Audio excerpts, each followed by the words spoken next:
ಸಖತ್ ಖಾರ ಬಣ್ಣ ಮತ್ತು ರುಚಿ ಆಚಿ ಚಿಲ್ಲಿ ಪೌಡರ್. ಕುರ್ಚಿ ಗುದ್ದಾಟದಲ್ಲಿ ದೆಹಲಿಯಲ್ಲಿ ಡಿಕೆ ಶಿವಕುಮಾರ್ ಹೀಗೆ ಹೇಳಿಕೆ ಕೊಟ್ಟರೆ ಇತ್ತ ಡಿಕೆ ಸುರೇಶ್ ಕೂಡ ಮಾರ್ಮಿಕವಾಗಿ ಮಾತನಾಡಿದ. ರಾಜ್ಯದ ಜನತೆಗೆ ಸುಗ್ಗಿ ಹಬ್ಬ ಇರುತ್ತೆ, ಗುಡ್ ನ್ಯೂಸ್ ನಿಕ್ಕಿ ಆಗಿದೆ. ದೆಹಲಿಯಿಂದಲೂ ಕೂಡ ಒಳ್ಳೆ ಸುದ್ದಿ ಸಿಗುತ್ತೆ, ರಾಜ್ಯದಲ್ಲೂ ಕೂಡ ಸಿಗುತ್ತೆ. ಹೈಕಮಾಂಡ್ ನಿರ್ಧಾರಕ್ಕೆ ಸಮಯ ಬೇಕು ಅಂತ ಮಾಜಿ ಸಂಸದ ಡಿಕೆ ಸುರೇಶ್ ಅವರ ಹೇಳಿಕೆ. ಎಲ್ಲದಕ್ಕೂ ಸಮಯ ಬೇಕು. ಇಡೀ ರಾಜ್ಯದ ಜನರಿಗೆ ಸುಗ್ಗಿ ಹಬ್ಬ ಇರುತ್ತೆ. ಖಂಡಿತ ಡೆಲ್ಲಿಯಿಂದನೂ ಸಿಗುತ್ತೆ, ರಾಜ್ಯದಿಂದನೂ ಸಿಗುತ್ತೆ, ಎಲ್ಲ ಸಂದರ್ಭದಲ್ಲೂ ಸಿಗುತ್ತೆ. ಬಟ್ ಆದರೂ ಹೈಕಮಾಂಡ್ ಯಾವುದೇ ರೀತಿ ಅಂತ ಫೈನಲ್ ಟಚ್ಗೆ ಬರ್ತಾ ಇಲ್ಲ ಅಂತ. ಎಲ್ಲದಕ್ಕೂ ಸಮಯ ಬೇಕು. ಇಡೀ ರಾಜ್ಯದ ಜನರಿಗೆ ಸುಗ್ಗಿ ಹಬ್ಬ ಇರುತ್ತೆ. ಖಂಡಿತ ಡೆಲ್ಲಿಯಿಂದನೂ ಸಿಗುತ್ತೆ, ರಾಜ್ಯದಿಂದನೂ ಸಿಗುತ್ತೆ, ಎಲ್ಲ ಸಂದರ್ಭದಲ್ಲೂ ಸಿಗುತ್ತೆ.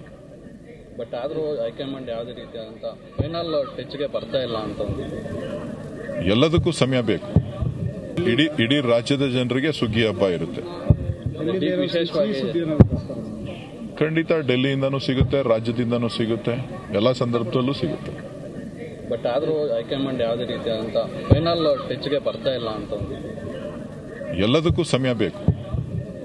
ಇಡೀ ರಾಜ್ಯದ ಜನರಿಗೆ ಸುಗ್ಗಿ ಹಬ್ಬ ಇರುತ್ತೆ.